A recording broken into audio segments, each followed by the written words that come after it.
Fordham University compete in the 2026 Battle of the Bronx pitch competition.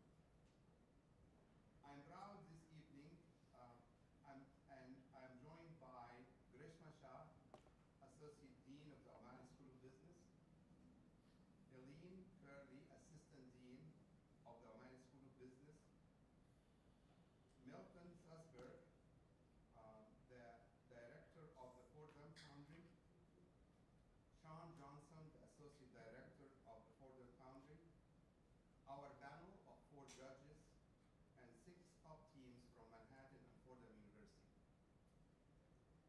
Innovation has always driven productivity growth in the United States.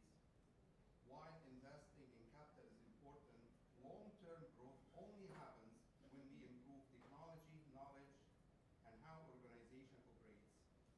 These advances are what move our economy forward. Surprisingly, the growth rate in real GDP comes from productivity, not labor force participation rate, not population growth, not hours per working. It's all about productivity. Building on this clear evidence of innovation's value, the Manhattan and Fordham campus communities have embraced collaboration to turn creative ideas into real-world results. Successful startup needs a mix of technical skills, product understanding, marketing know-how, and solid financial planning. Today's presentation will show just how diverse and talented these groups can be. Today we have 6 projects highlights how students brought different skills together to tackle real problems. They use data and technology to make complicated information easier to use, applied creative thinking to improve everyday experience, and turned ideas into clear business concepts. Several teams built platforms that connect people and manage real work, while others focus on creating products that reflect inclusion, quality, and modern consumer needs. Overall, the projects show how strong collaboration across disciplines and clear ability to move from concept to execution in practical meaningful ways. At this point, I would like to invite Sean to offer his welcome remarks.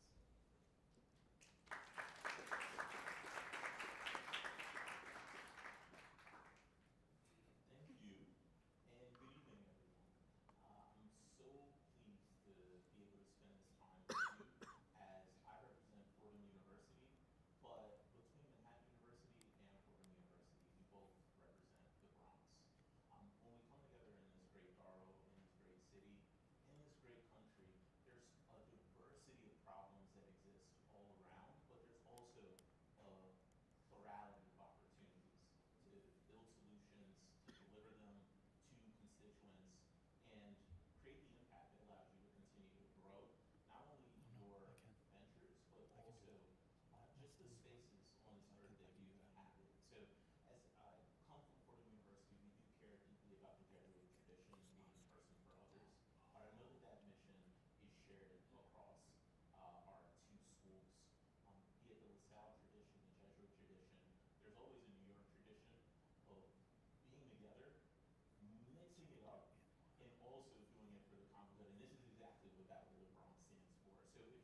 focus on scalable solutions that link technology to real-world impact.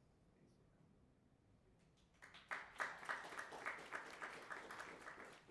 Sandra Habib is a global brand strategist at Mata, working across platforms and markets to shape clear, effective brand strategies. She focuses on connecting storytelling, audience insight, and business goals to build brand that feels relevant, authentic, and impactful worldwide.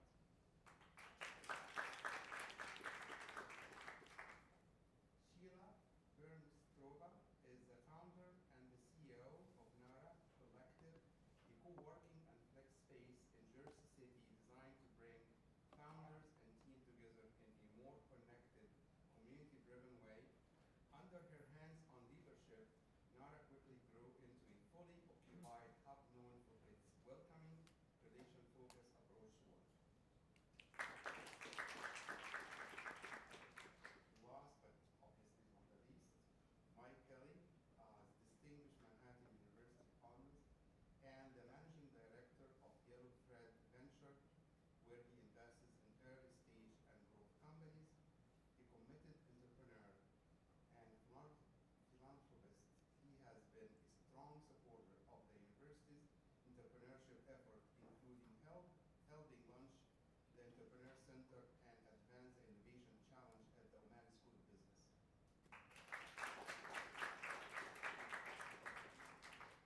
Now Sean will introduce the judging criteria. Okay, now as I've got the opportunity to introduce the judging criteria, I just want to let you know that this isn't criteria just for the judges. This criteria might be very beneficial for you to evaluate these teams, but you're welcome to do what you like, but there is an opportunity to voice your opinion on who is the best team. But that criteria is as follows. The value proposition, we mean that, we're talking about the identified need, the competitive position, and differentiation. The next criteria is marketing and customer development. By that we mean customer identification and the channels and the relationships that they've identified to pursue. Following that is economics, their cost structure, their revenue streams, and their case for investment.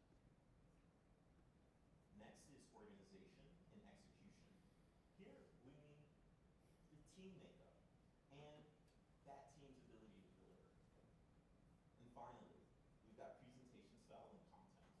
So this is clarity, logic, generating excitement, confidence and professionalism, but also the visual aids.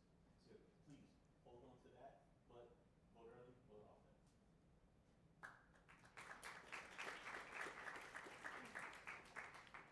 Next, Professor Grishma Shah will present the teams.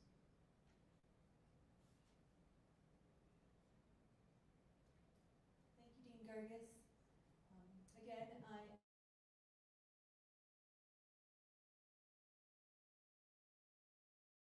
introducing our teams. So you know the order, we are going in alphabetical order. And the first team is going to be, Dean, you took your notes away.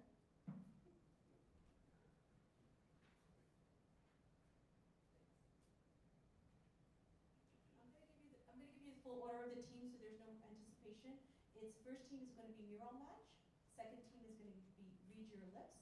Third team is going to be rest and dress. Fourth team is going to be St. Abel. Fifth team is going to be wide eye popcorn. And the last team is going to be zoner. So the criteria has been mentioned, but the rules are you will pitch for 4 minutes. I will keep time. Then we'll open up the floor for the judges who will ask questions for 6 minutes. Again, we'll keep time. And so I will invite the first team up. As soon as you begin, your time will start. And I will let you know when to stop exactly at 4 minutes. So I welcome Mural Match up to the podium. We do have a clicker, and I will pull up your presentation.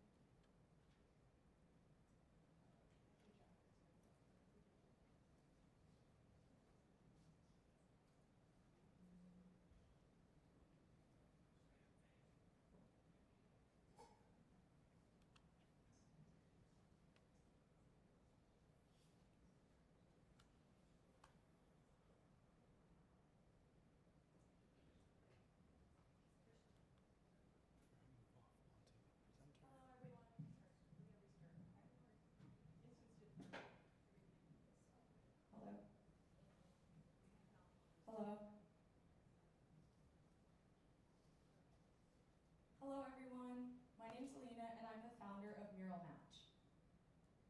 navigating the job market, I connected with a local business to create this beautiful mural.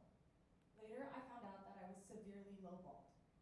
Then I started thinking about the connection between young emerging artists and new businesses looking to create a vision and style to bring in that additional foot traffic.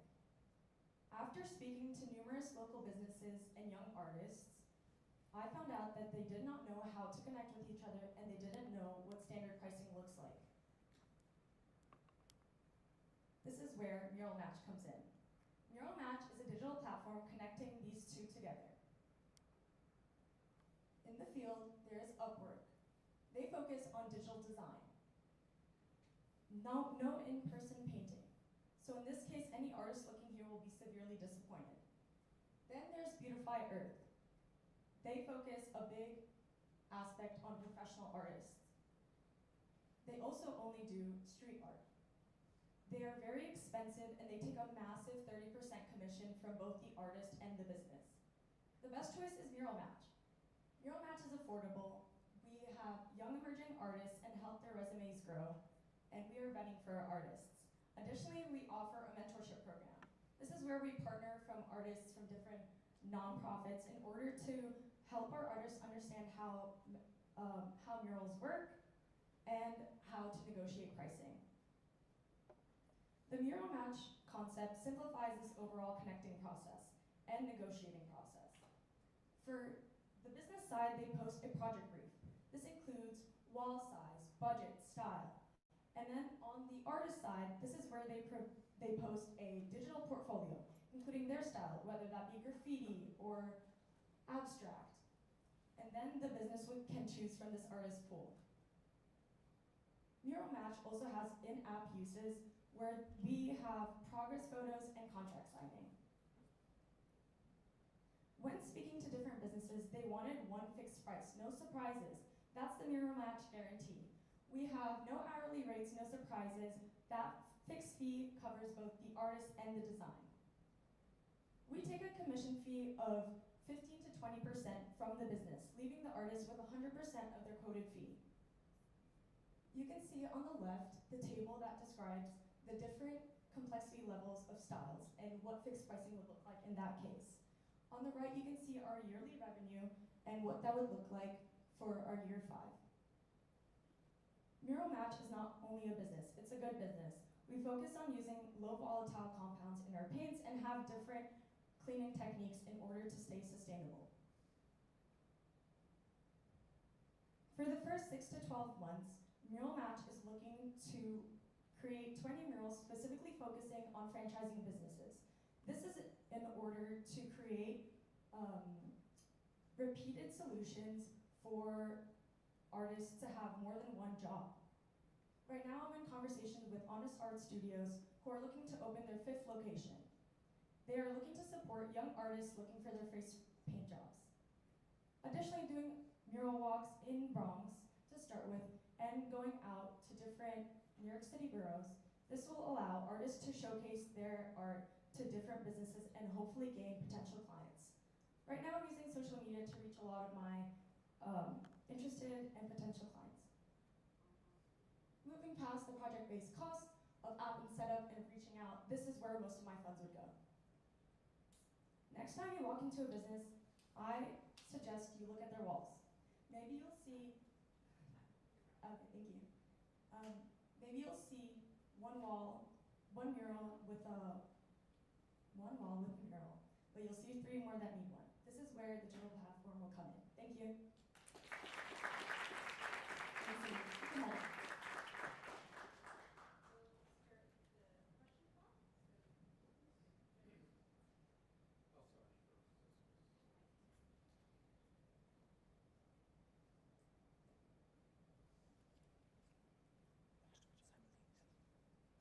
Thank you. Can you tell me more about your customer? Yes. When I was in high school, I created that mural that you saw at the start. As a high school student looking to create art and not being able to find anywhere that would really hire someone young, because this is a trust factor, my target audience is specifically young student artists and college artists looking to just start their first job. And that's what Mural Match allows us to do. So I'm planning to start specifically in the Bronx and with the Fordham network of students who are interested in painting and hopefully target towards undergraduate students and graduate students in the art field. Additionally, I was talking with Kids Building Wealth, who was working with entrepreneurs, and they focus specifically being in the Bronx. So being able to network with them and hopefully find more of my client base would be helpful. For the business side, I'm hoping to do more targeted social media, but right now I've been posting, and a lot of the interested businesses are from my first mural, and just word of mouth. Additionally, focusing on franchising events, such as last year I went to the Hobbit Center Franchising Exposition. I noticed that a lot of businesses were looking to open up their new locations, but they didn't have any way to really design their locations. And that's a very big aspect for having that Instagrammable aspect of your business and bringing in that extra foot traffic. Thank you. So, just as a follow-up, so your customers are really gonna be artists, they're gonna pay you for access to your network, your database. So how will they make money from that process, and how do you get those customers for them? That's the thing about Mural Match is we're looking to solely have the business pay for the contract. The artists are planning to be able to make an account and showcase their artwork, and then once the business picks from that artist pool, they can they're paying for the contract with us. So we're kind of the managing aspect where we're helping them communicate and also giving the artist that extra help to not get taken advantage of and to understand that they need to look at suggested pricing before making an offer like I did. Thank you.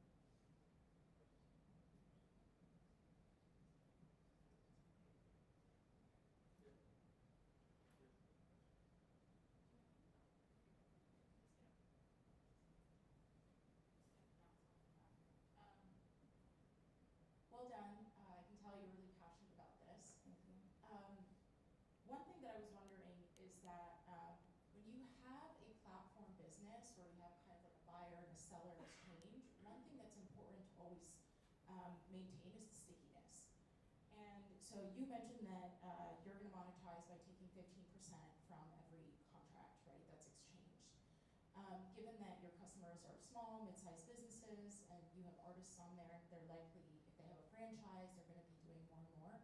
What's kind of your plan to keep people on the platform as opposed to having kind of a one and done exchange where they would use it to find potential buyers or artists and then jump off? Thank you. That's a great question. So something that I was thinking about is when businesses are looking mostly for temporary murals, sometimes they don't want to make that big step to ask for a mural that's going to stay there for years. Instead, they want to have something for a grand opening. In that case, we offer temporary mural suggestions. For example, maybe a nail studio is opening up a new deal for their business, and that's where a mural artist would come in. They would paint a mural that would stay up probably for 3 to 6 months and then get taken down. So just focusing on businesses that are opening up and maybe they want to add new events happening, that's where that aspect would come in to say on. More so, if a business finds an artist that they like, and they just, instead of using your platform for the exchange, recommend that artist to other businesses or use them for other ventures, how would you keep the artist on your site or continue to generate your commission? Okay, thank you. That's where our mentorship program comes in. So artists, when looking at the suggested pricing, maybe they're not sure how to connect or talk with the business. Our mentors are solely on the app, so they're looking to help them understand how murals work, and that's where our strengths would be honed on. Additionally, our mentors are also going to be focused on, I'm currently talking to Tabs Crew. They're specifically in the Bronx, and they, after speaking with Patrick Guerrero, who wrote a book on murals specifically in New York City, he explained that Tatscrew has a lot of experience with murals in the Bronx, so being able to be in conversation with them is a strong aspect to my business. Unfortunately, that's 6 minutes, sorry. So thank you so much, Alina. Thank you so much.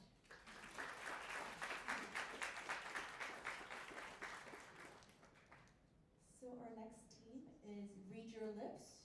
You can come up here and we'll get your presentation up.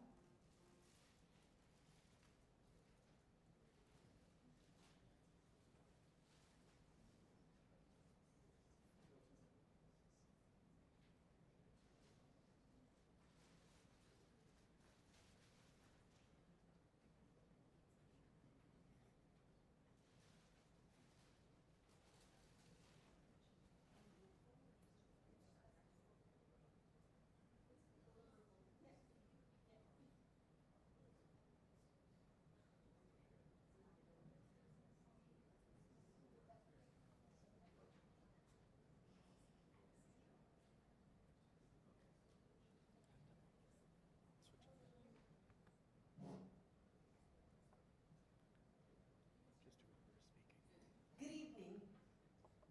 Since receiving third place in Fordham Foundry's pitch competition on April 19th, Read Our Lips has sold over 60 makeup products, proving Black and Indigenous makeup companies' median revenue is 89 times higher than non-Black beauty brands over the same period of time, according to McKinsey & Company's quarterly beauty report.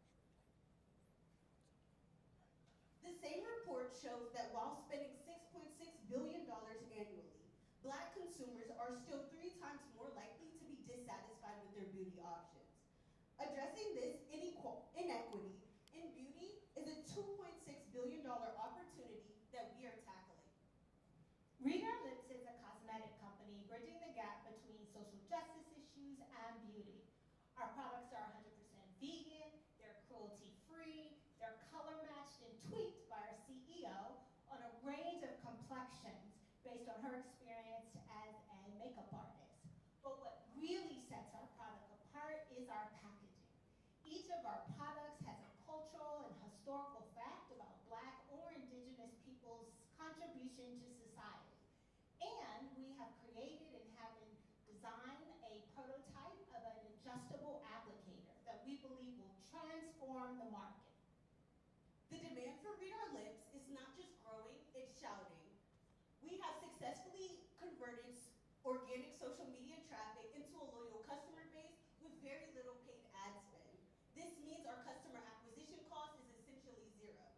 To date, we have sold and distributed 100% of our handmade products, proving that when Black and Indigenous women feel seen, they buy. With production costs under $2 per tube, we maintain a 90% gross margin on our $30 lip kits.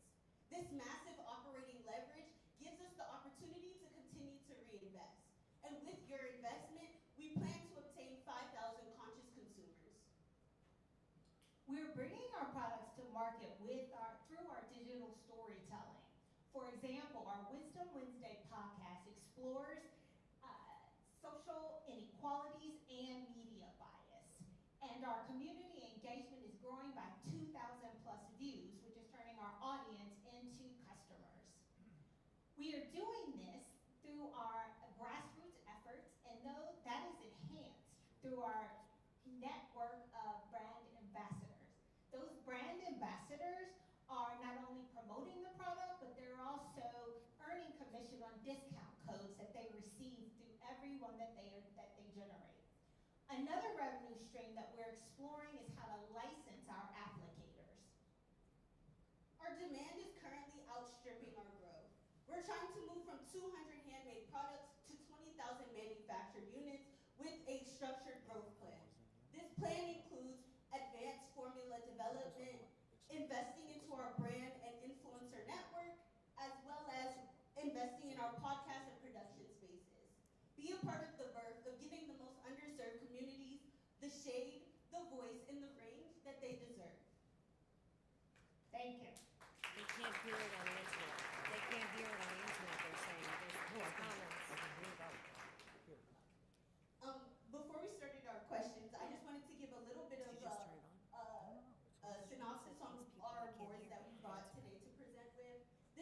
showing that in our competitors, which are Fenty Beauty and Makeup Forever at the largest scale, they don't offer shade ranges in the 0 to 20 range, and that's the darkest skin spectrum.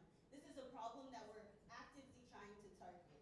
While you can see in the lightest shade range, which is also an outlier for the makeup industry, there are 4 times as many options.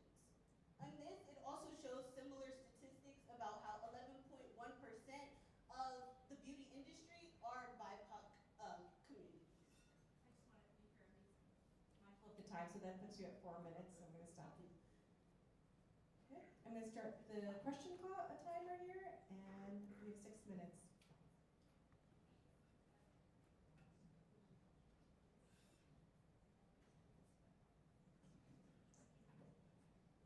Question on the pricing. So what would be the price range of the products? So for our individual lip glosses and lipsticks, they currently are at an $8 price point.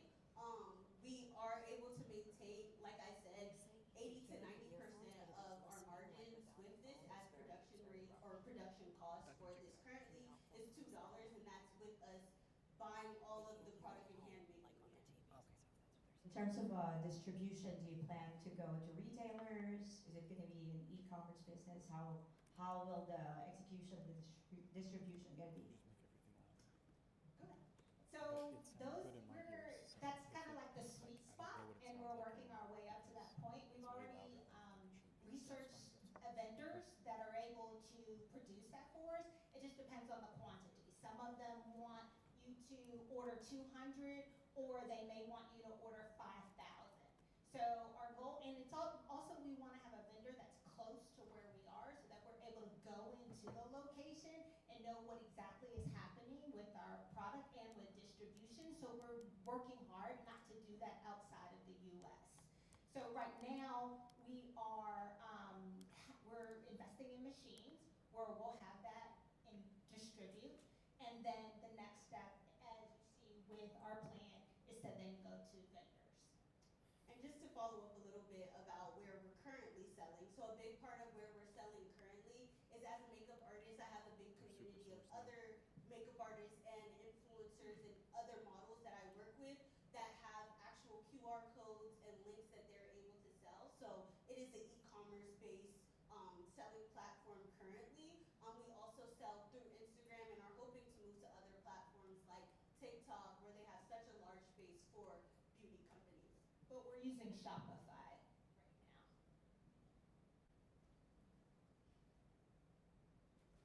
You guys did a great job. You seem very excited and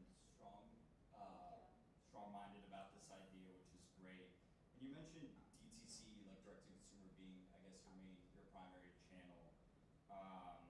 You also touched on licensing a little bit, which was interesting, but I want to focus a little bit on wholesale, because a lot of the times you can get a wholesale contract, a wholesale order. Here's your 5,000 piece minimum order quantity. You get your prices down on the cost per unit. What's your plan for wholesale? Is there a plan for wholesale? Have you looked into wholesale distribution, wholesale relationships with big box suppliers? Yes, so we've definitely looked on it into the network that we currently have. So we are trying to do that with the stores in the communities that are in our area that have been interested in our product on a digital level, as well as, like I said, our brand ambassador network, which is makeup artists. So we're able to sell our product in bulk to them and over time see that transfer happen. We haven't done that in the past because we were able to sell out through being on solely a digital platform, but that is where we're moving to and hope that we can do with investment, to invest in more product. And we have it through even like independent bookstores. I'm in Philadelphia, so there's a lot of independent bookstores that are interested in the wholesale aspect. There's also beauty stores and beauty supply stores that have also been interested. We're just trying to make sure we want to under-promise and over-deliver. You're welcome.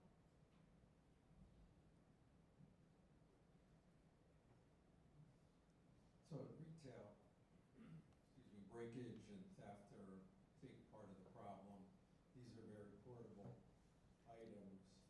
Is that really why you're not, I didn't hear a lot other than just sort thinking that makeup and these kind of items really, people need trial? Or no, is our makeup just people buy it and I think it's a great question, and I think it's multifaceted because now you can use AI to actually try on makeup online. You can put the color on your lips and see how it matches your skin. So that's one that we definitely want to invest in on our website. Two, brick and mortar stores, they're not necessarily surviving the economic time. So I think the strongest businesses have like an Amazon model where it is mostly online. But eventually we will have a brick and mortar store, and actually I've even thought of the concept of it almost being like a vending machine almost, where you swipe your card and your product comes out, opposed to a whole bunch of products where somebody could just run out with the store with them. So again, it's about, as this gentleman clearly expressed, it's innovation. So we're trying to be innovative not only in the product itself, but how do we market that product? How do we also make sure that through the different technology that there is, we can use it to our advantage? just competition as it relates to the makeup? Who is your competitor in this space? So we have a lot of competitors on the largest scale. We have companies like Fenty Beauty and Makeup Forever, and then on smaller scales, there's Danessa Myricks and Juvia's Place, and there's a lot of other Black BIPOC-owned brands, skincare brands, and the things that are making us different are our packaging, our applicators, and our digital storytelling, which is creating community within our brand. So it's taking it to the next step by having a digital online platform that a larger community is a part of. And you don't see the applicator on there, sorry. Yeah. My apologies for cutting you off, trying to be fair to everyone. So that's 6 minutes. Thank you both very much. All right, next up, we have Rest and Dress. So you can come on up.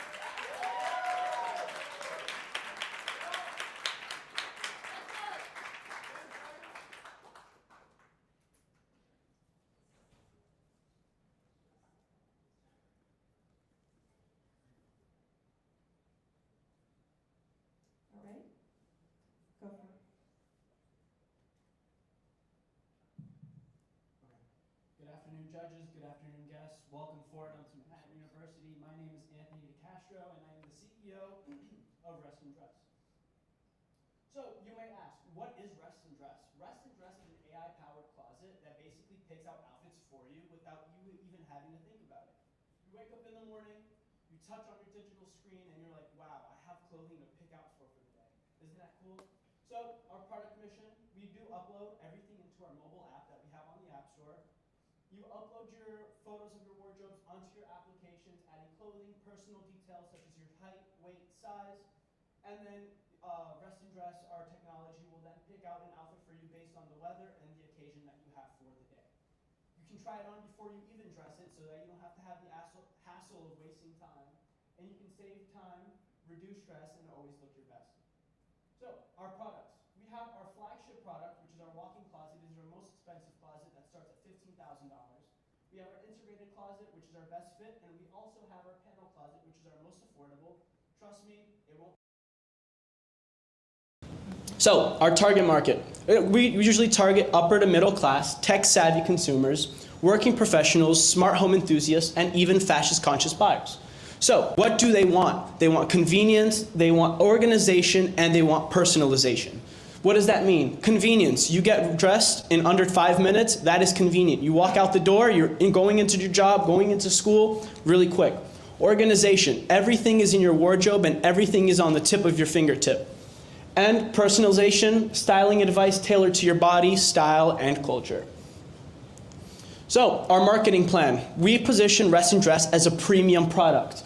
We go to high-end closet targeting affluent tech-savvy consumers, as well as real estate developers and partnerships with design firms to integrate into luxury homes. So this will come into your house. Once you walk into your house, your closet's waiting for you with a nice touchscreen TV. Digital influence, we will target digital influencers as well as digital cultivators and enthusiasts.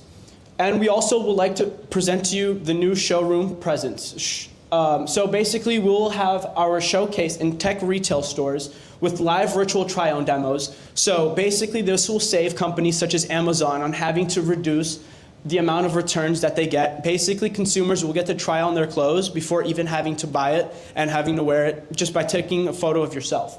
As well as the AI trend leverage that we will be accustomed to and targeted campaigns tailored to ads, fashion lovers, working professionals, and homeowners. So, our competitive advantage. As you can tell by the bottom strip, Rest and Dress is the only product in the market combining smart physical closets with AI personalization and virtual try-on. So, California Closets, Closet Factory, Inspired Closets, and Container Stores are 4 of our top main competitors. What don't they have? They do not have AI integration into their closets. You get a basic closet with a basic wooden shelf, but with no AI.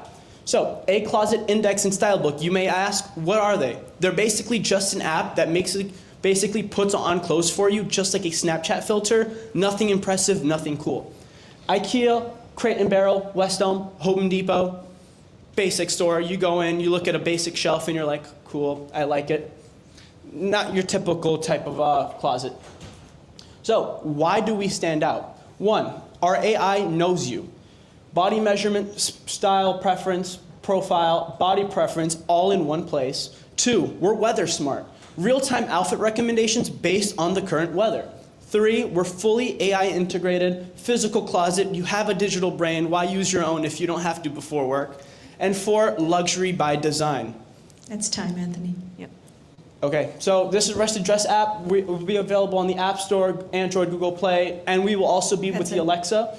Alexa, good morning. What should I wear this morning? Thank you very much.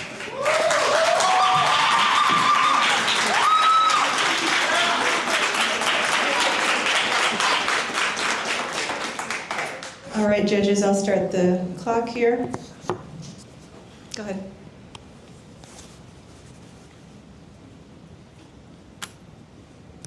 Very interesting product. Okay, so you mentioned that your ideal and target customer mainly are the affluent and tech-savvy people. Tell us about their pain. Why do they need this instead of hiring a stylist? So, as you can tell, with our great question, by the way, thank you very much. So, as you can tell, our closets are basically in your bedroom.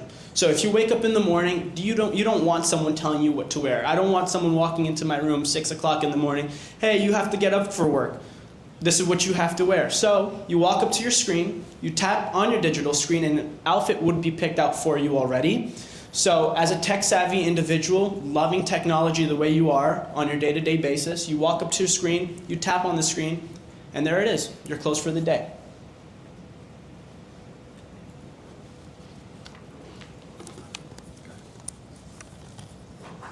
Can you explain to us how you came up with pricing?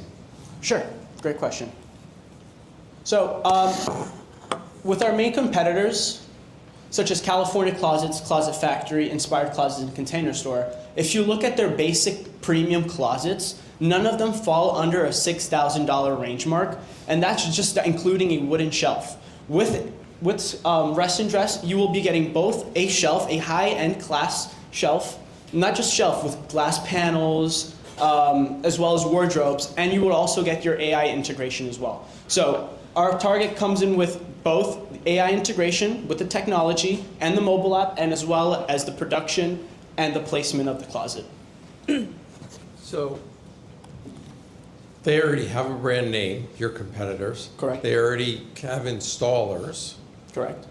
What is your moat, or the thing that's going to keep them from implementing the AI component? That's a great question. So as of the moment, nobody besides Index and A Closet, the mobile apps, none of them have the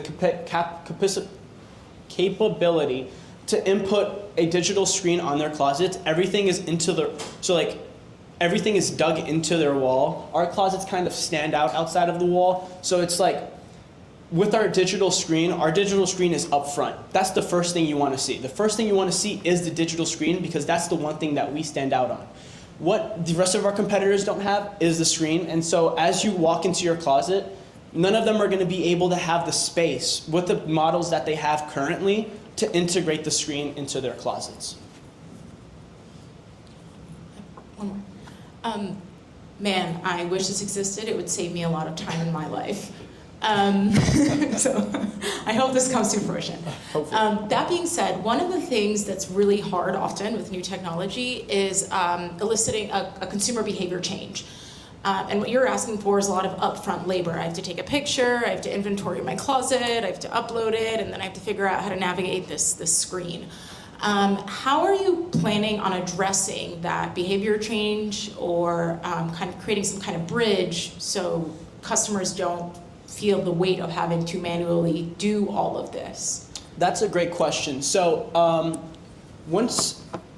how I target my target market is, it'd kind of be like, once you buy an article of clothes, so let's say you buy a shirt from Amazon, the first thing you're probably gonna do is either take a photo with it on and send it to a friend, or just take a photo and be like, look at my new cute shirt. So instead of having to just have that photo on your camera roll, why don't you just add it onto our app? It instantly have your shirt saved. It's not like you have to go out of your way and just be like, oh, I want to take this shirt and add it to my app. You probably have a photo of you in that shirt already on your camera roll. Might as well just take it and add it to the app.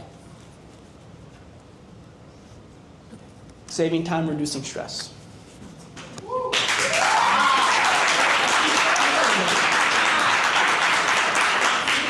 Have you thought about how to make money over time? So like, I understand the upfront cost to put in the closet, right? But then, like, I don't want to wake up and this closet is fueled by brand ads, right? I don't want to wake up to an ad. Correct. Have you thought about charging a subscription fee, how that would work? Great question. So at the moment, no subscription fee. We'd basically, instead of having to charge our consumers with a subscription fee, we would go into retail stores, such as like Men's Warehouse, and have our closet, just a mirror of our closet, not a full closet, but just the AI integrated technology, put it into a retail store such as Men's Warehouse, and charge them for the utilization of our technology. Thank you. Yep. Any more questions? We have about 50 seconds, judges. Anthony, I'll yield the time to you. You have 50 seconds. Just being fair to everyone. I've just a quick question. In your research, is the tech actually there? Can AI create an avatar, put the clothes on, and make sure that it actually fits without looking wonky or? Yeah, so we have basic models on such as like Snapchat. If you go on Snapchat right now and you want to try on a random pink shirt, you can do that. So the technology is there. We just have to redefine the technology to fit every sort of body type there is. So that's the only like hair that we have, but that's something that is easily fixable with software engineers. Cool. Yeah. Thank you. Perfect. That's time. Thank you.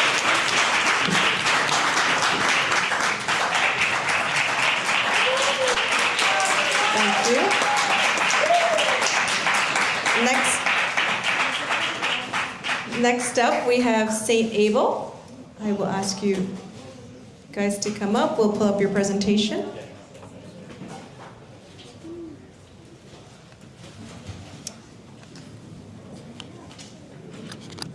Are all three of you planning to talk? Yeah.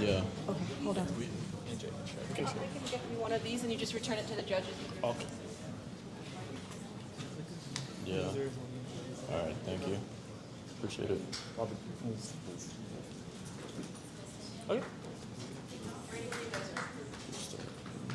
Go ahead.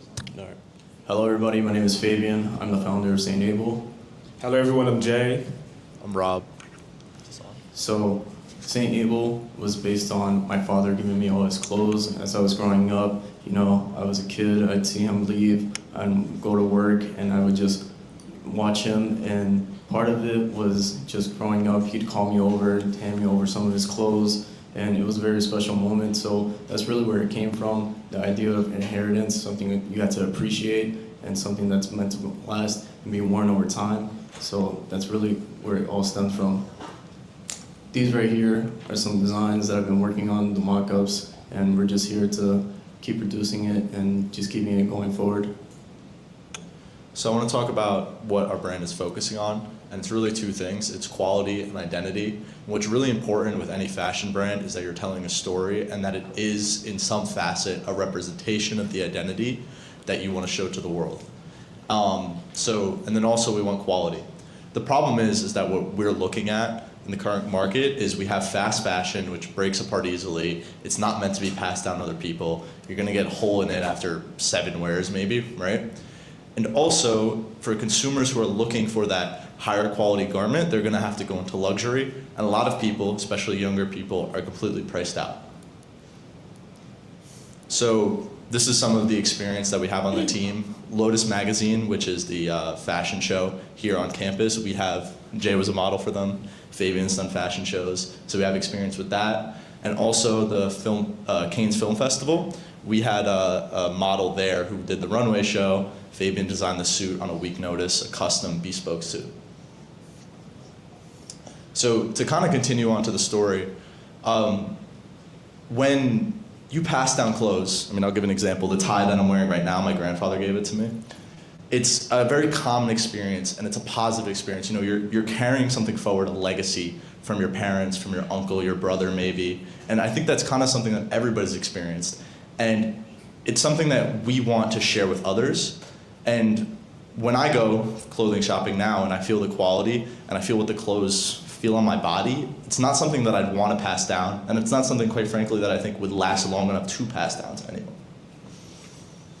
So here comes like our target market and the product. So St. Abel is meant for people, fashion enthusiasts who actually want to like have a deeper understanding of their clothes, have a deeper connection to what they're wearing. They are wearing clothes that were designed for people who like them, want to feel comfortable in their clothing, want to have a sense of attachment to what they're actually wearing. It's not just going out there taking a random shirt because it's a Monday, it's hot outside, you have a white shirt, but it's about wearing clothes which you feel comfortable in, clothes in which you actually have pride in. Our product, we focus on smaller batches because we're a smaller brand, and detail focus, clean silhouettes and clean designs that actually represent what the brand and the client wants.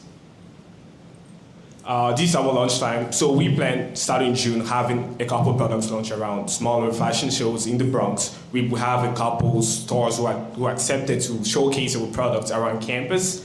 Then, most importantly, we will have an Instagram campaign in July. We plan on building hype in campus. We want to get the whole Manhattan University community engaged in St. Abel. We want everybody to know that, hey, Fabian Monson over here, Robert Reeds and Jerry Dillenbaugh were actually working on a fashion brand, and we want you, Manhattan University students, Jaspers, faculty, alumni, and mentors to focus to help us and help grow the brand. Then through July and August, we'll be working on actually getting a wider audience to focus on the brand, and hopefully we have the designs, and in August, we actually have our first drop. By September and October, the brand is going worldwide. St. Abel is here for sure. That's time. Right. Here are the finances if you want to take a look. You guys want the mic set? Want to pause it? Yeah. Do. You guys start the time when you're ready. Thanks.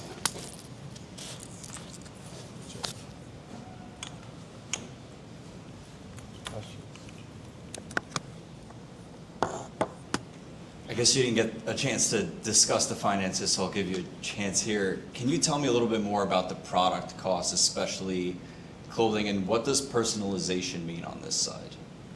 Okay, so I'm sure you see there's a wide kind of range there in product cost. Every single piece of clothing, like a t-shirt is going to be very different than a heavy jacket, right? So that's kind of the difference there. And then what personalization is, when Fabian showed the mock-ups, when you buy clothes, you're buying you buy just the shirt, and then you need to spend additional money for whatever design or pattern or stitching that you put on. So that's what that cost is. And then the brand experience there, which we didn't get to explain, is that me and Jay and Fabian, we do a lot of shopping for clothing on Instagram.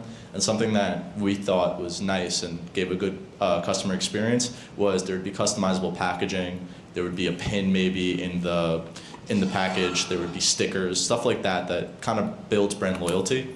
For the first drop, what we're going to do is we're going to have Fabian actually hand sign like little postcards with our logo on it, saying thank you so much, like we value your customer, basically.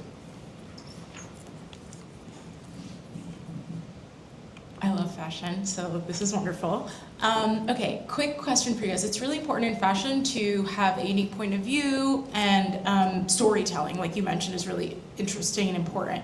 But I'm not really understanding, and I'd love to know more about what is the exact story that comes with St. Abel that would make your, what you said, target audience creatives align and want to buy your brand versus maybe some that are also in the market that are competing, whether it's on this idea of community like a Kith, or if you're leaning more into legacy, more of the like traditional legacy brands, or is there like a social impact angle? I'm not really getting the storytelling here that's gonna capture the customer. So the whole thing that started it was basically seeing my father go to work and just basically provide for my family, provide for us. And the little money that he had, and I would go with him sometimes to Banana Republic. I'd see him buy these nice garments, and even before I was born, he had them stashed away, and sometimes he would just call me randomly over, and he'd hand me it, and I'd see the smile on his face because he saw the little boys growing up, so it's probably time it was time for me to fit in those clothes, and that's one of the things that I really just want to focus on. I no longer really care about fast fashion or things that are like in my closet as much. I prioritize something that lasts, something that has quality, and everything that my dad gives me I still use even when we go out for family dinners or when we go out, like it really hones in. So that's something I want to emphasize on and have other people to carry on. I think also fashion, I mean, the way we see it is you can incorporate the community. It can be a shared experience. And the reason we want to focus on this quality is we want to make clothes that is meant to be shared with other people. If you no longer want it, you could sell it, you could give it away. And that we want to really focus on that. And we believe there's an appetite with that. If you're looking at thrift stores, I mean, in New York City, they're all over the place. We do believe there's an appetite for consumers who want clothing that can be passed on or sold to a thrift store, those type of things. Can you talked about affordability. What's the price point for most of your products? I thought we had it up here.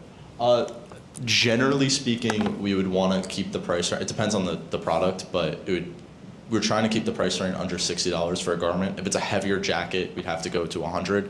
Obviously, there's some money to be spent, but we don't want to use the very high markups that a lot of luxury brands are using. That's generally the fast fashion range, though. So yeah, you're competing with like a Zara. Yeah, in terms of price point, yes, but we probably will be taking a lower profit margin than they will be. Okay.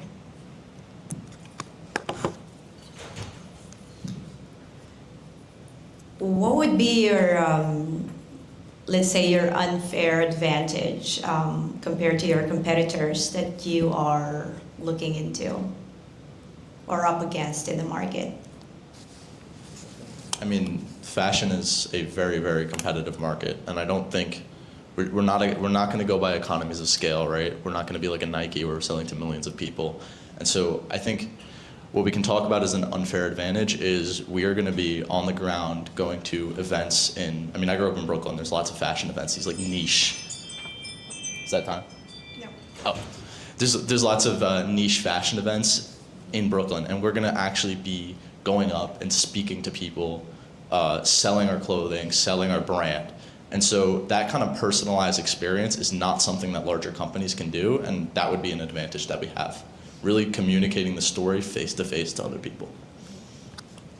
And you talk about, like a personalized experience, which is great, and I think a lot of customers in this market are looking for. How do you plan to scale or,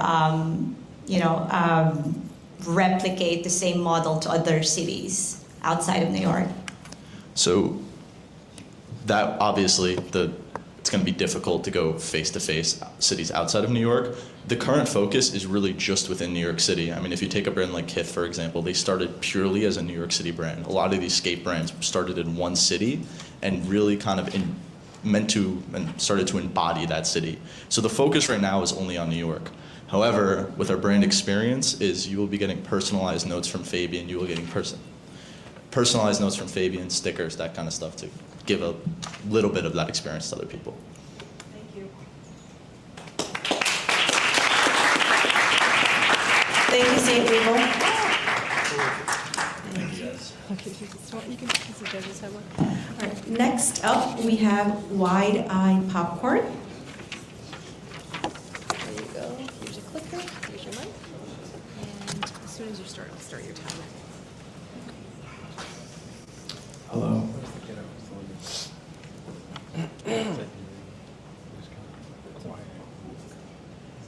Get a little longer.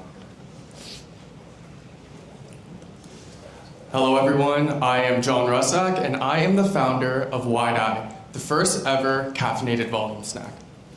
So every morning I wake up with two decisions. I can either wake up earlier and brew my own coffee or spend $7 in the line at Starbucks. And if I skip it, I crash by 11 a.m. and I face all of these problems. So my solution was joining 90% of US adults who consume caffeine daily. And by doing this, I also realized it solved most of my problems, but I realized I don't love coffee, but I love what it does for me. The caffeine, the focus, the energy.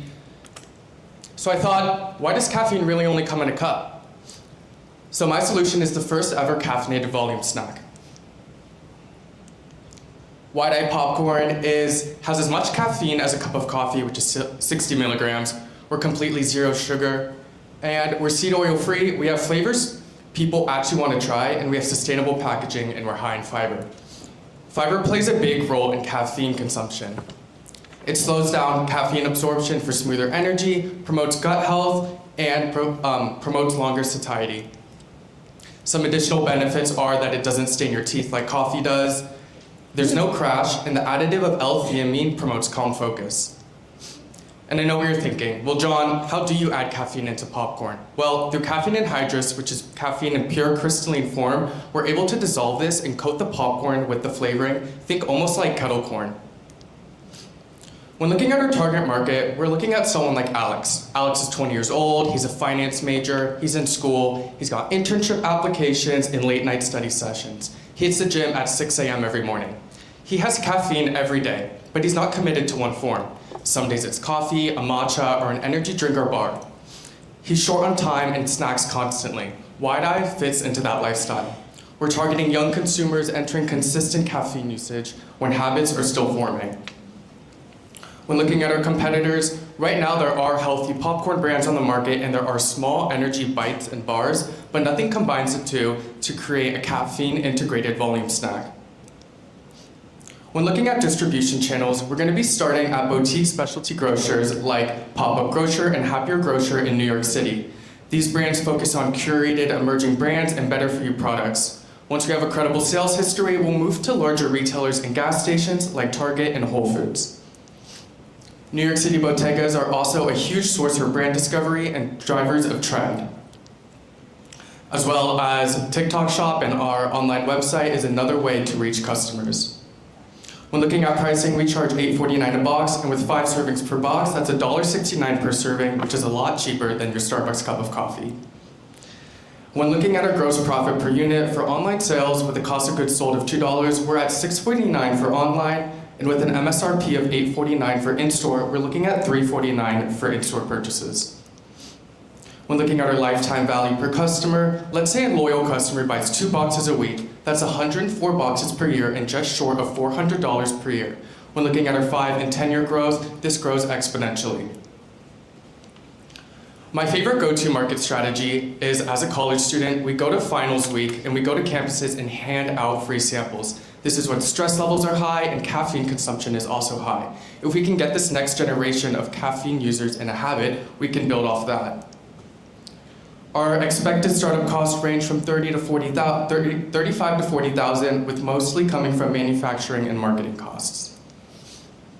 Wide Eye wins because we're redefining how America consumes caffeine. We're the first mover in the snackable caffeine industry, and we're moving from campus to retail to national brand.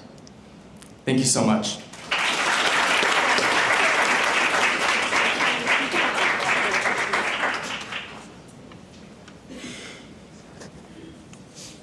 Perfectly timed. We'll go to the judges. You clearly should have provided free samples for everybody. Did you talk to any packagers or manufacturers? Yeah, that's a great question. Where I got a lot of my numbers for the financials are, my parents are friends with someone who started their own business in the sauce industry, and she makes she started a small business of creating like marinades and sauces. So I had a fun conversation with her about where she distributes from and her manufacturers and like the pricing structure around that. So I got really valuable information of how I can move forward with that.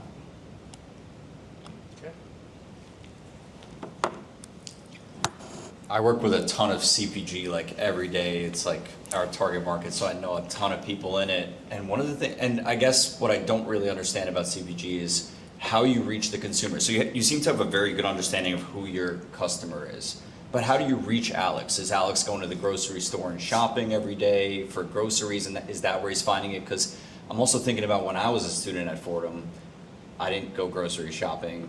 I ate on campus. So where could I find this product as a college student? What's your, I guess, distribution strategy to find your target consumer? Yeah, I can, here, let me go. Looking back at that, we're gonna be mainly, here, wait, I'll go to target. So when my thing was exam week sponsorship, so say example, you're a student here at Fordham or at Manhattan University, you're walking around campus and we are gonna set up booths to hand out these free samples. On top of that, we can also see office stack partnerships, so partnering with companies like, let's say Morgan Stanley, for example, providing their office to carry these snacks will provide corporate workers with an energy boost throughout their day. Instead of reaching for that cup of coffee, they might reach for a box of Wide-Eye, and that's when they get familiar with the product, and then the next time they're at the bodega or a small store, and then hopefully a retail brand, they recognize that product, and they say, oh, I like that, I remember how it made me feel, and I like the flavor, I'm gonna try that product again, and that's where we can get a loyal customer. Well done. Just curious, why popcorn? Why not a bar or any other kind of? That's a great question, because I've actually tried some of the caffeinated bars on the market, and they tend to be very small. Personally, I like something to fill me up. If I'm stacked throughout the day, I want something that will last me till maybe my next meal. So popcorn is something for me that I knew filled me up. And it also really provided a great thing for fiber. My dad, as a diabetic, doesn't really get, or actually any average US adult doesn't get enough fiber in their daily nutritional intake. So the additive of fiber in popcorn also made it a really great selling point for me to pick to something more voluminous on the market. Because right now, while there are like small energy bars or bites, there's nothing that actually provides volume that can keep the customers satiated. I'm working with one of a founder that's actually working on a snack, and based on our conversations, one of the things that's like hardest to nail is the taste and how customers will like it. So what is your strategy in terms of like having, you know, like a batch that you test with customers? That's a great question. Taste is a really big thing because it can vary between person and person. That's why we'll be starting with 3 main base flavors. Not everyone enjoys the taste of coffee. I personally sometimes stray away from it. So we'll start with a caramel cold brew, and then we'll also have a matcha flavor for someone who prefers to get caffeine from tea, and then we'll also have a pumpkin spice flavor. After these initial 3 launches, we can expand into future flavors, but as of right now, we want to provide enough variety for our customer to choose their option and not just only target on coffee. And in terms of Alex as a customer profile, how would you reach your first 10 Alexes? Thank you, yeah. Going back to my first initial strategy of going to campuses and where these consumers are because we want to target someone who hasn't had a habitual cup of coffee every single morning, where, you know, my dad, for example, it might be hard for him to enjoy a caffeinated popcorn when he's had a cup of coffee every morning for 50 years. So we're trying to target consumers at a younger age who are just entering the caffeine market. So by going to, for example, these college campuses of when caffeine usage starts to arise, then we can get our first 10 Alexes, as you said, of people who are walking around campus and they're willing to try something new because it's free, and we're handing out samples for it, and you know, if it feels well, they'll come back for more.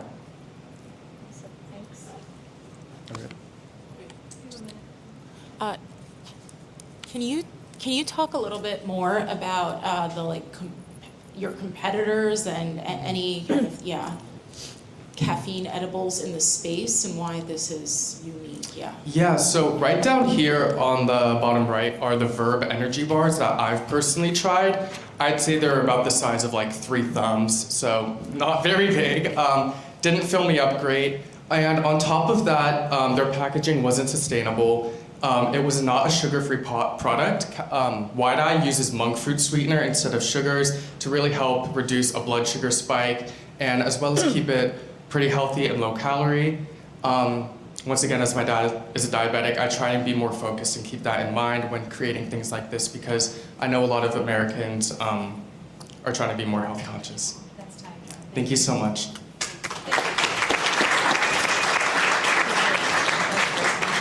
Thank you. All right, and last but not least, we have Zoner.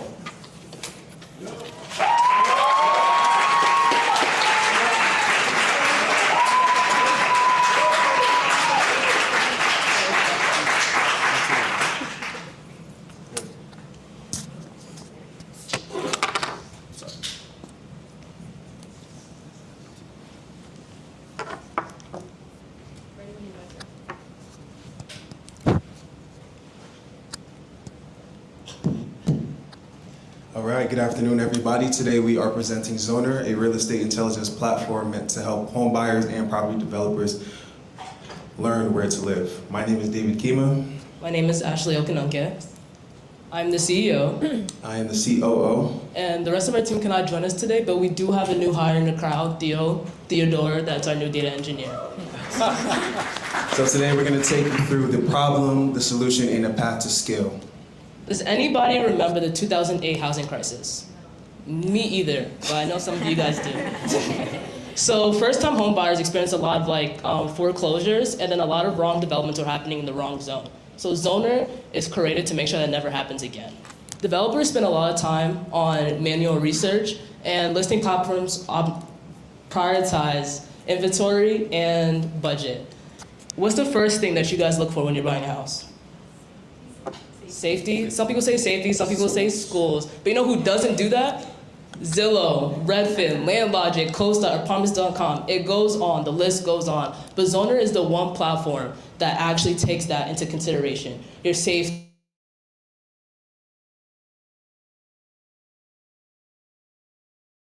Combines both at the intersection of property development and homeownership.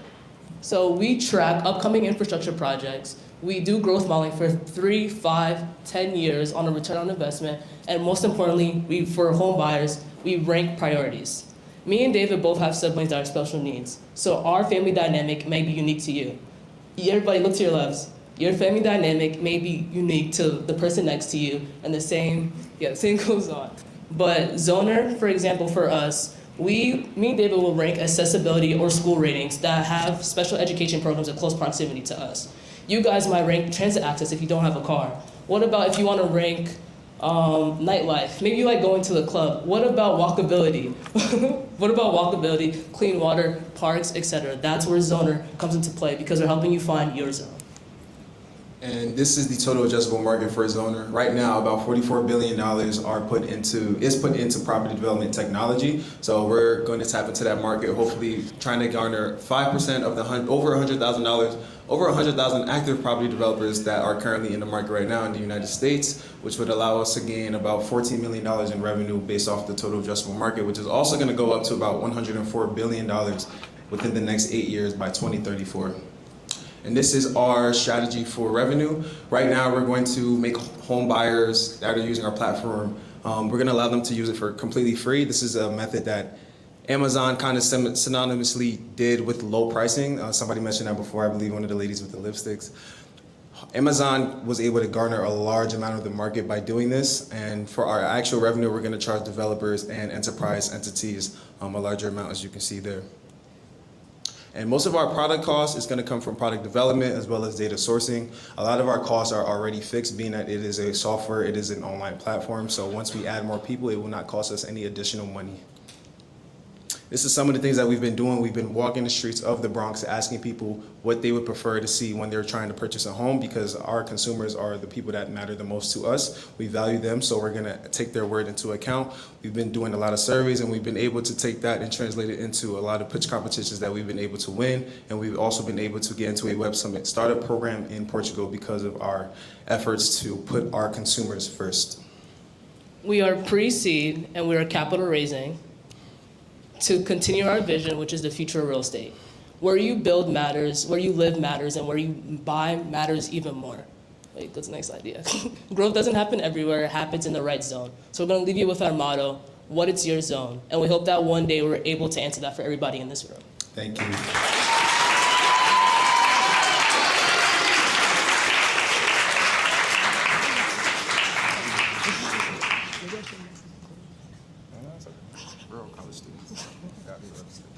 Hello. So channel distribution, or how are you going to gain awareness?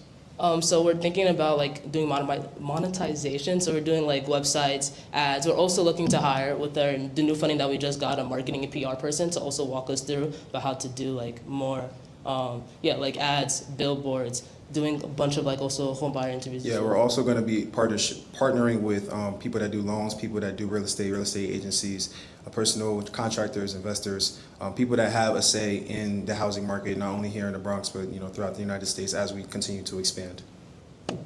Yeah, I just think that there's another revenue stream that you've forgotten. Insurance companies and people that want to sell to those potential homeowners. So moving companies. So just add that, because your zero fee person is actually a valuable person, because they're already in that decision wheel to decide. So those are all a part of the people that we were going to be partnering with. I just couldn't name all of them off the top of my head, because I believe there's a lot of people that are involved in purchasing a home, distributing goods and furniture to a home, as well as selling and insurance, everything that has to go into the policies of getting a home and the dynamic of that. So there's a lot of people I just couldn't name off the top of my head, but we are going to take that into account. So thank you for that. Because zone is for everyone on the day. It's for every single person in this room. Where do you find the data? So for example, I mean, you mentioned tracking zoning, building new development contracts, things like that. Where do you source all that data from? So for that in particular, that's like going through like weekly agendas. So for example, like New Jersey, like a lot of town halls have like weekly meetings, like once a week, that talk about new infrastructures that are in development, plans that were canceled. So we created a software that's constantly tracking that and constantly tracking those updates. So that's a software that we recently just implemented. And we look at like third-party data sets as well. A lot of them actually, fortunately, have been free, as like our data engineer has like been recently able to find. And yeah, we're planning on allocating a lot of money towards data sourcing. So for example, there's like a company called Neighborhood Watch, and they charge like a $300 annual fee, and that's like something that we're looking to purchase to make it more like micro areas. Like we have micro area specific.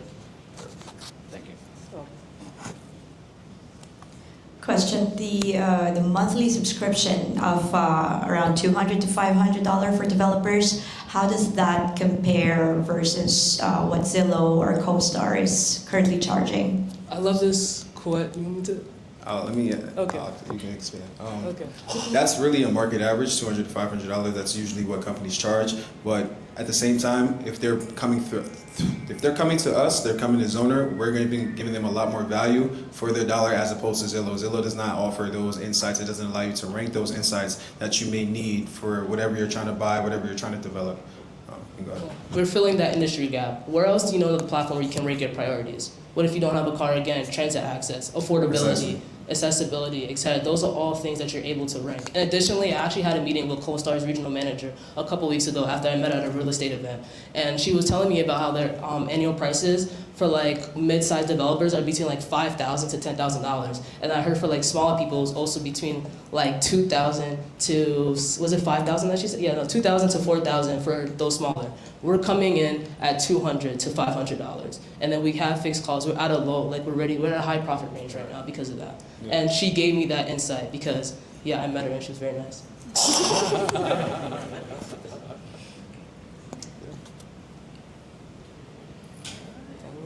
Any other questions?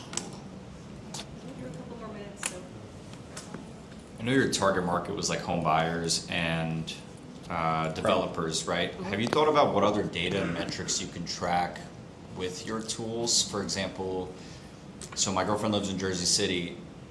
There's a new coffee shop in the same building, new coffee shop every other month or whatever it is, right? It's no one can find a permanent home, and it's the same business trying again and trying again. Have you thought about any of that in certain neighborhoods? I mean, you're seeing it all the time here in the city and in the surrounding neighborhood. Have you thought about what other data you can track and what you can do with that data? Yes, we have. You can like follow up after, but like we have the privilege of living in New Jersey, so there's this strip that always happens. They get a new Greek store, they get a new coffee shop. Union Center, all the way down Liberty Avenue. We live very close to each other. We see it all the time. Like businesses getting displaced and replaced. But like because based on like zoning laws, zoning patterns, even like square footage, the amount like what's the proper thing that like can be built on this piece of land. Understand? And like what has done well in the past. We also track historical data as well. We track new infrastructure projects that are coming to the area that could also increase that value like long term. For example, American Dream Mall increased the value across East Rutherford when it was built a couple of years ago. So we track all of that. So we're looking at zoning laws, we're looking at zoning patterns, we're looking at the square footage, we're looking at the new infrastructure projects that are coming to the area, we're looking at like everything that's going to track that person, we're looking at multiple data sources when it comes to that because we've lived in those experiences. You have 30 seconds. I'll yield it to you if you want to say anything else. This might be a little bit, might need more, but can you just talk a little bit about the upfront cost? It sounds like this is a lot of compute. It sounds like this is quite a bit of cloud infrastructure that you're going to need. Exactly. And then how that, go ahead. You can take that. Oh, okay. So like again, a lot of the data sourcing that we're using currently is currently free, except like the neighborhood watch where we see for like $300, but we allocated about like $3,000. Product development, we're thinking about like when we're paying our developers, that's what's going into like the $1,000 to $15,000. And tools, like our developer asked if he can have like the $100 subscription, but we took that down to $20. So we're able to take much cost down because we're going through like a lot of fixed costs and a lot of things that we already be experienced. Thank you guys. Thank you.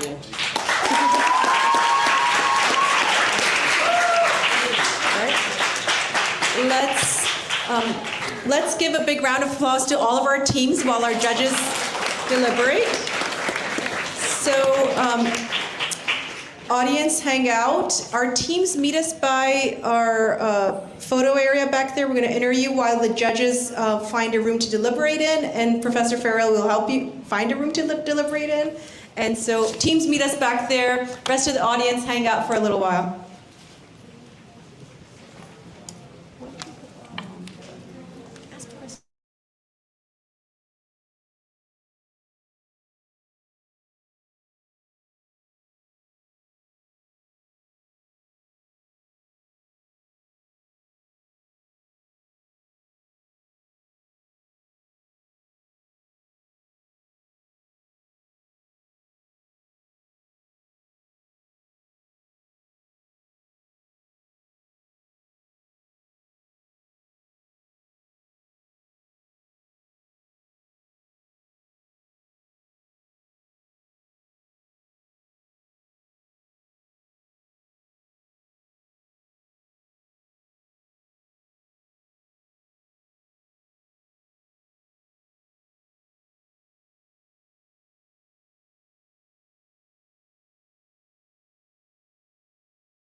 All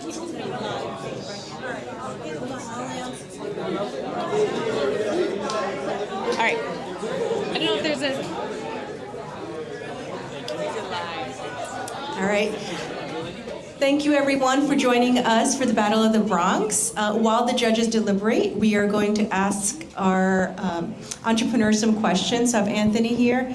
Anthony, tell us a bit about how this idea sparked and how you came to pitch. So does this have to be on? So this idea sparked with living in a household with two women, my lovely mother and my sister. Leaving the household would be a hassle.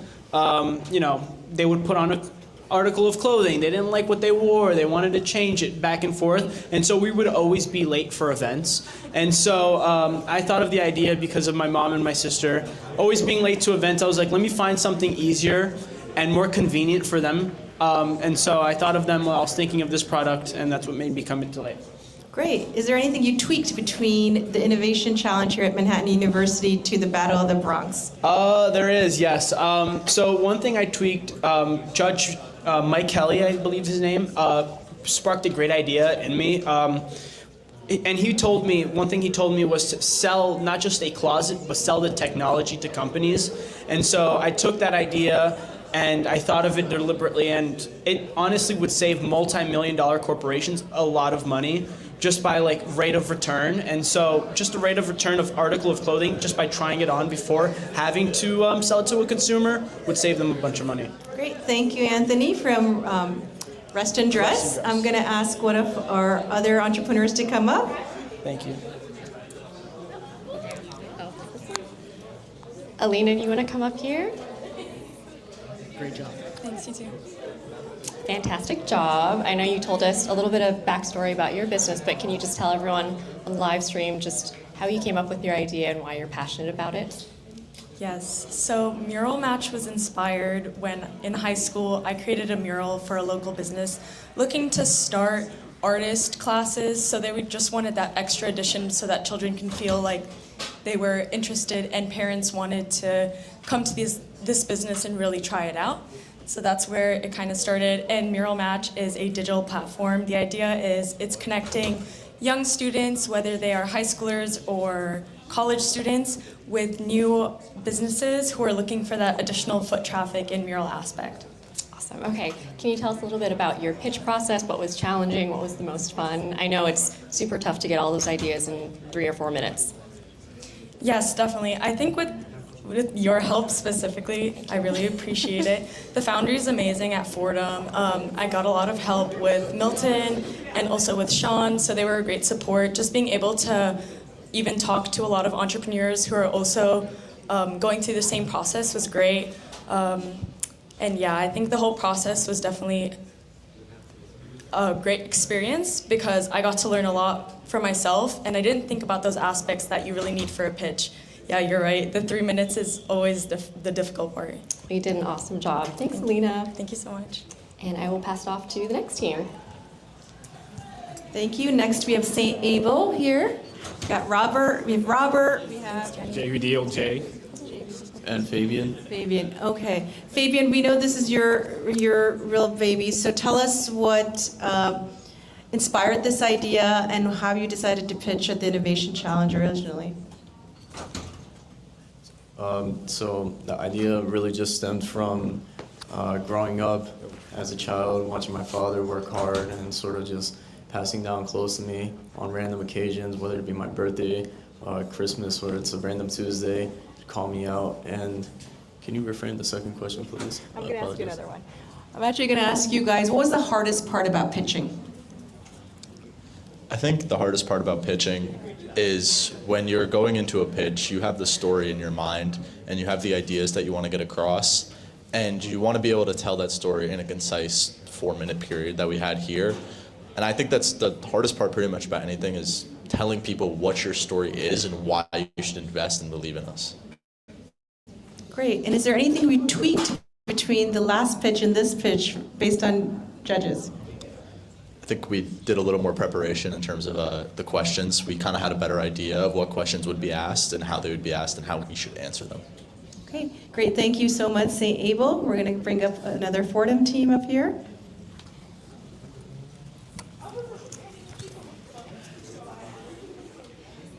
Now I'm here with Sydney and Emily of Radar Lives. Hey, y'all did a great job. Again, I know you gave us a little backstory during your actual pitch, but do you want to just talk briefly about the inspiration for Read Our Lips? Yes, the inspiration for Read Our Lips comes from Sydney, who is my daughter, loving makeup since she was really young, loving the beauty industry, and really wanting to be able to show, especially people of color, BIPOC communities, that their shade exists. And I was like, I think that's a great idea, but everybody's doing it. So I wanted to be more innovative with it. So we have an educational piece about the culture and history of BIPOC people on it. So we're also educating and then taking the applicator and making it user-friendly for anybody at any level. So you want to add anything to that? No, I think she covered it well. Okay. I actually remember your first check-in when we first started practicing your pitch. How do you want to walk us through how things have progressed from that first check-in all the way to now? I noticed that you brought these posters, so much growth in that process. Yeah, so I think initially coming into it, we came in with a lot of passion, and I think that the Foundry definitely shaped that for us. They gave us tips on our business model, on the aspects in terms of production to add, and just from a holistic standpoint, how we can cater to all audiences that are listening to our pitch, whether they resonate or use the products that we create or not. And then, like you said, I think that over time and the meetings that we've had with all of the coaches and being able to present at Fordham's competition, it gave us the ability to start adding different features like the posters or other statistics that show how we're standing out in this huge market. Yeah, well, the passion really comes through. Congratulations on a great pitch. Thank you. And now I'm going to invite the next Manhattan U team. Thank you. I'm going to invite up Zoner and Ashley and David, right? All right, welcome guys. You had a very solid pitch, but you both mentioned that you have a sibling with special needs. Was the sibling the catalyst for wanting to start Zoner, or was there some inspiration coming from siblings? For me personally, I would say that my catalyst was my family itself. Both my brothers honestly helped me in terms of talking about accessibility features and then features that we want to further implement. But the original thing that I really wanted to achieve as Zoner is bringing my cousin here to do her master's degree from Nigeria, and I wanted to create a solution to already existing problem. And how can I make a large amount of money in a short amount of time to make sure she can achieve her dreams here? So that was honestly the focal point of our thing. It was my family, but my family is the one that keeps me going. My family is the one that keeps new features continuously to arise in my head. Yeah, I have a very similar situation. Like my brother has autism. My mother is literally doing a BCBA right now because of my family's situation, and both of our parents come from Nigeria, right? And that's somewhere where mental health is not very talked about. Certain disorders that have to do with behavior is not really talked about. So my mother, she only knows this because it's what she studies.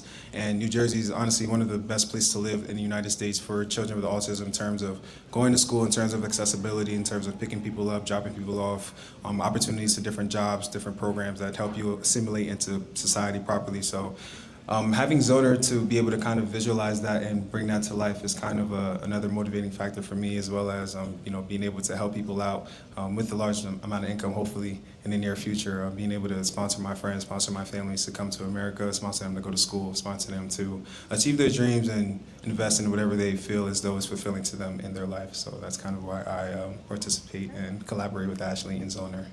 I would like to add one more thing if I can, is that this is why we say that Zoners for everybody, because we were blessed for our families to grow up in New Jersey at the end of the day and have access to these programs, but people sometimes don't make the best educated decision because they don't see these platforms. And then we're providing that platform so that you can make an educated decision for you and your family dynamic. Thank you. Thank you. Before we turn into wide-eyed popcorn, I will ask you this. You've done a lot of pitches, and you've tweaked a lot of your pitches over time. What are some of the biggest lessons you've learned going through this process? I would say kind of cut to the point.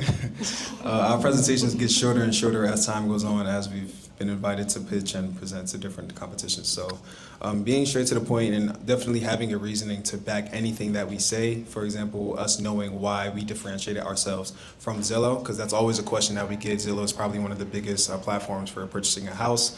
It kind of just shows you a price as opposed to Zoner, which shows you a purpose, I would say. Gives you personal preferences. It shows you what you can actually purchase based off of what you need. Whether that be safety, transit accessibility, nightlife, accessibility to wildfires, natural disasters, anything like that. So just essentially knowing why you're putting the certain factors that you're putting on the slide and how it differentiates yourself from your competition and from other things that may be a hindrance to the credibility of Zoner. And then I will say is that no one knows your product better than yourself. I think that the more pitches that we keep doing is that we have to be confident in our product, and I think that we showed it here today, we showed it last time, is that we're the ones that know our product the most, and talk slow, and believe in God. Amen, amen. Amen, amen. Thank you both. I'll turn it back over to Fordham.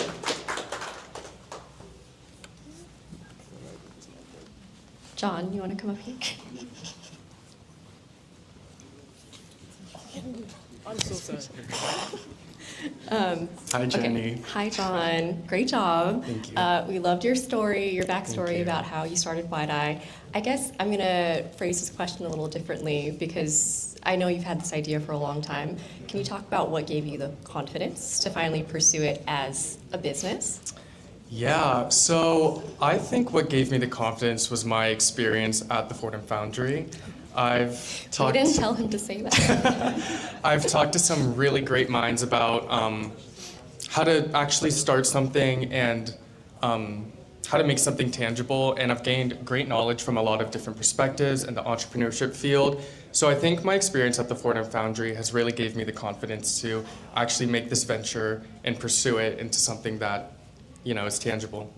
That's great. Okay, and I know this has been your baby. You've been incubating this idea for a long time. What were the hardest things to actually capture in a 3 and 4 minute pitch? I would say the hardest things to capture in this pitch are probably convincing the audience of trying something new. It can be really hard, especially for a snacking product or any product entering a market that's disrupting it of the first of its kind, to really get that audience to understand, why do I want to try this? Why do I need this if I already have a set routine that I am comfortable with and enjoy? So I think the hardest part was making sure that the judges or the audience could really understand where I was coming from and see the product at its core and what makes us different compared to traditional caffeine consumption, and really give the audience a reason why to want to try something like this. Yeah. Nice. Well, you've convinced all of us caffeine lovers Thank out you. there. We can't wait to try it. But thank you. Thanks, Thank you. John. And thank you to Manhattan University for hosting. All right, everyone out there watching us live, just hang in there. Our judges are still deliberating, and we have a few more minutes before they come back and we announce the winners. We are also going to open up the audience favorite poll in a few minutes, so just hang in there. I will invite any of our students who want to come up and say hello, or any of our teams again, if you want to say anything to our audience here. You want to come up, audience? Okay.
All right, everyone in the room and everyone watching us on live stream, the audience favorite voting is open. So please, if you're in the room, scan the code. If you're watching us on a live stream, there should be something in the chat, a poll in the chat for you to vote on. So please vote for your favorite team so we can add it to our list of winners.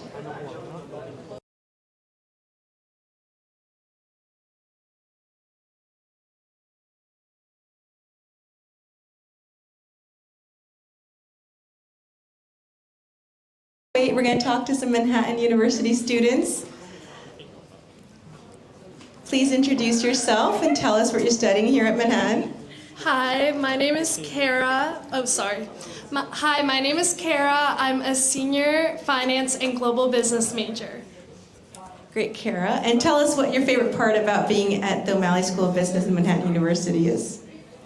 I really love the community that's here. I feel like all of the faculty are super accessible, so it really feels like we're one big family that wants to help one another. And also being super close to New York City is definitely an added perk. And Kara, did you travel anywhere or do any study abroad while you were here at Manhattan University? Yes, so I studied abroad twice, and my favorite study abroad trip was a part of my global business co-major where we had to do a field study seminar. I went to Singapore and Malaysia my sophomore year, and it was the best experience ever. We got to see how those companies operated differently on a different side of the globe, and then also got to work on a hands-on consulting project. Thank you so much, Kara. Any other students in the audience you want to come up and tell us a little bit more about themselves? Come on up. Yeah, who doesn't want to be on YouTube? All right, tell me your name and then what you're studying. Hi, my name's Raya Kamano. I'm a double major in psychology and criminology. Okay. And tell us what you love about being at Manhattan University, and tell us about any fun experiences you've had here. What I love about being at Manhattan University, I enjoy being a part of a community. One of my biggest prides and joys being a part of the BSU, one of the co-presidents with Vivian Narte over there. And recently, actually yesterday, we had our board photo shoot last week. We had a big Pop the Balloon event. That was like one of the biggest events on campus this year thus far. And that's been extremely heartwarming, extremely rewarding. I find much pride in being a part of it. Thank you so much. Tell us about your favorite class here at Manhattan. Favorite class? Interesting. I took Sociology 150, which actually led me to being a criminology major. We actually did like a full-blown 15-page essay analysis on the This Is America music video, talking about police reform and stuff like that, which actually got me really interested in joining the major in the first place. Okay. All right, and that wraps it up. We're ready to announce our winners. Thank you so much for keeping us on track. Thanks. All right. The voting is now over. We are going to announce our winners soon, so everyone hang on.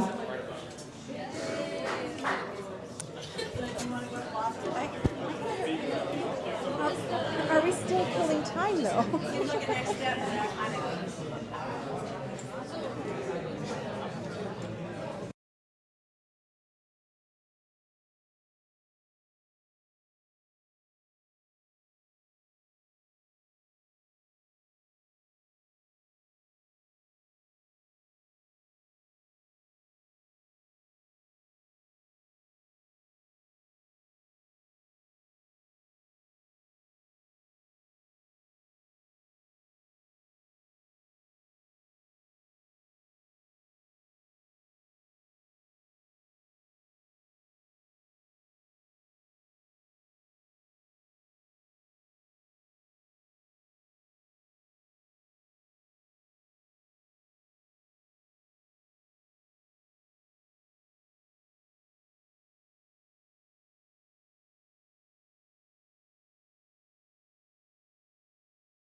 So I was going to do my little, yes, but you tell me when. Okay.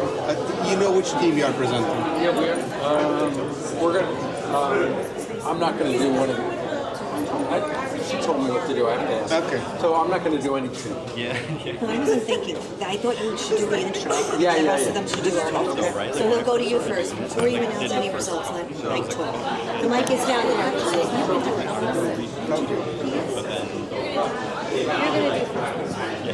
Yeah. So, no, I'm doing second. Hello, everyone. Please be seated. Hello. Please be seated. Thank you. Two, sorry. It was two. Yeah.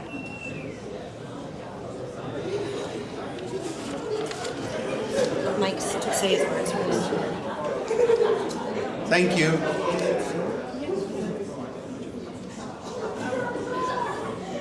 Hey guys, before we proceed with the winner's announcement, I'd like to ask Mike Kelly to come and give us a short speech.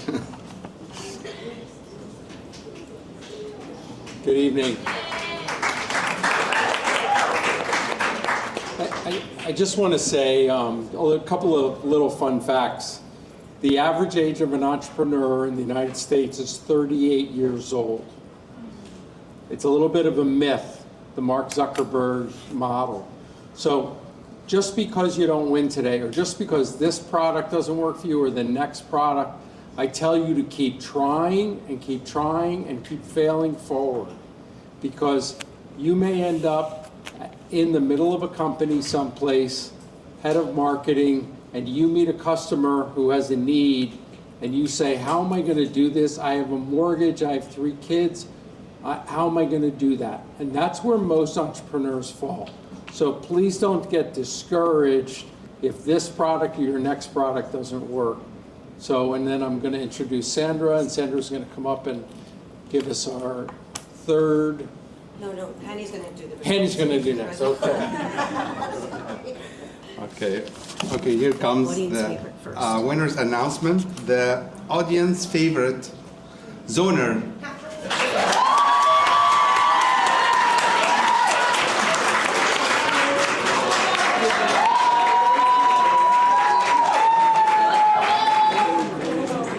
Can we make this? Yeah. Wait, hold on. It's not the full screen. I know. No, it's not working. Is it? It's not working. It's not working. It's not working. Hold up. Oh, what happened? We lost it. The internet went down. Oh, all right. All right, ready guys? Look right here. 3, 2, 1. 3, 2, 1. 3, 2, 1. Hold on a second. Let me fix it. Hold on. I just want to present it, right? Yeah, it'll be coming down. It's like dead or something. I think the Wi-Fi is off. So take the mic. You're going to talk about the next team. I'll take that. And the third place goes to Read Your Lips.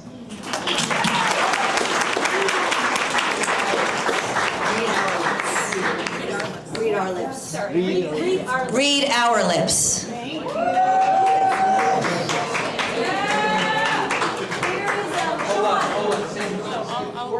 Yeah, we're going to take pictures that they're going to say. Okay. Don't get it here, sorry. 3, 2, 1. 3, 2, 1. 3, 2, 1. All right.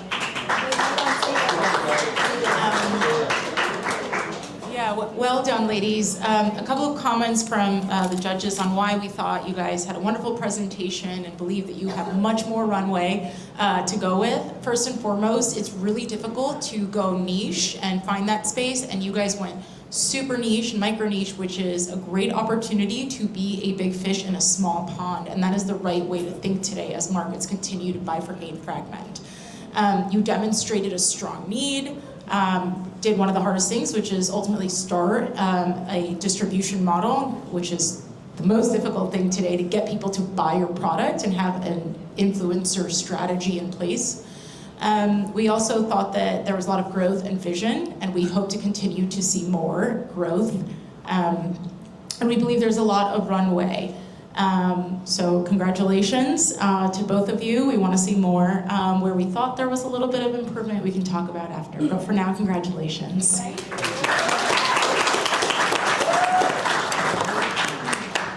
Okay. And the second place goes to Wide Eye Popcorn.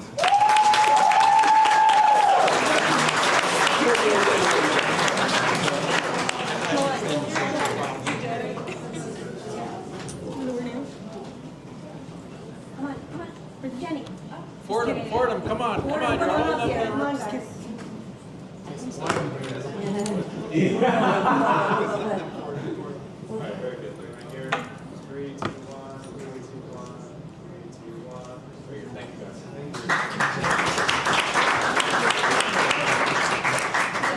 Oh, wait, there's comments.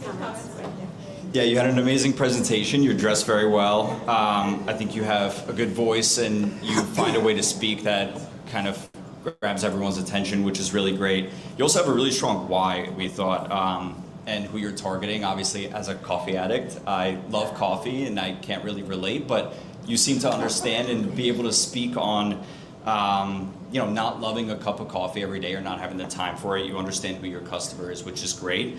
Now, for the kind of ruthless feedback, I would take another step or look into and just kind of stalk the other CPG space and how other people are doing it.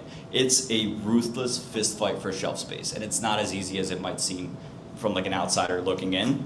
Follow this guy Ross Mackey on Instagram. He owns Cadence, at Cadence. He's very, very open about what it takes to kind of like get into the CPG space, fight for shelf space, and he's fighting with what's Celsius, any other like hydration beverage drinks, pouch companies, things like that, and it is a ruthless fight there. So obviously going to be tough, but we believe in you. We think we have what it takes. So congratulations.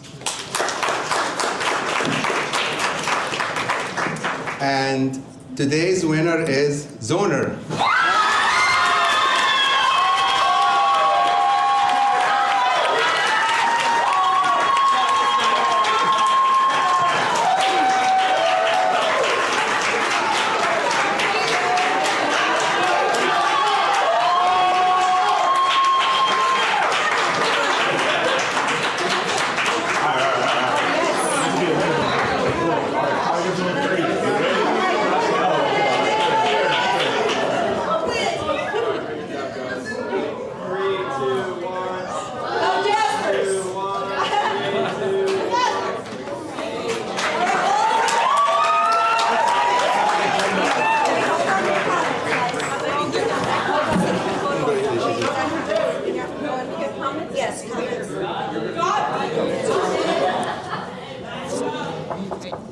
Congratulations, Zoner, well deserved. A lot of good things why we thought you deserved the award. Number one, I think you know exactly what you are talking about. You back up your presentation with data. There is definitely a compelling team that supports this project. More than anything, I think you really found the need in the market, and I can definitely personally connect to that as a first-time home buyer. I've had to understand myself, like about the accessibility and the school system and things like that is not yet on the market. So definitely there is a gap to fill in that area. And more than anything, we really value and we really kind of like put a lot of weight in you as a founder. We find you very compelling. You are there networking and really understanding what's there in the market. And in this day and age, it is hard to get investments, and most of the investors really look to the founder on how compelling your storytelling is, how you present your data, and you did a very good job really doing that today. Congratulations.